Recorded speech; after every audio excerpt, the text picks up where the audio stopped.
That's great. Have you written it down there? No, we just seen it in the museum. Okay. Yeah. It doesn't do excursions. It does.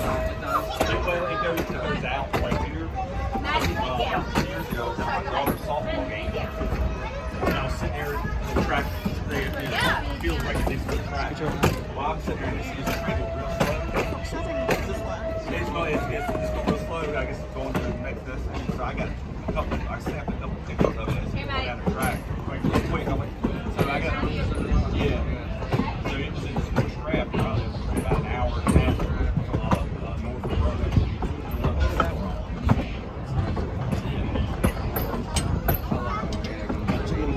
Yeah, well, You guys want to fun.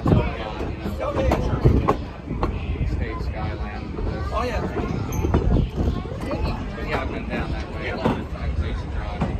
Yeah, we live in a town called Weir's Cave. It's right in the middle of the state from Harrison, 15 miles from Stand, 15 miles from Harrison, right in the middle of the two. Yeah, and actually, I work at an airport there, and that's where I work for the airport, Shenandoah Valley Regional Airport. I work for an airfreight. Okay, awesome. Yeah, so I do all the ground stuff, police officer, firefighter there. So, and also fuel aircraft and all that stuff too. So, yeah, I play. And play with planes, fire trucks and airplanes. Guns, fire trucks, and airplanes. So, Got what it. I do when Got it up. Whoa, going on, everybody? If I can get a train in there, I'd be all right. But so everybody's got a train story when they were all love trains. My grandfather was a switcher for CNO.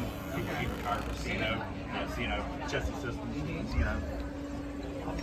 His father, my great grandfather, was an engineer for them as well, for the CNO. So he drove it on a train like that, and my grandfather was a switcher.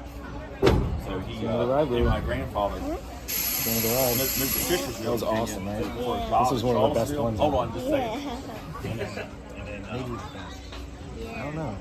so that's when he moved to Fishersville. He moved. Just because we're back here.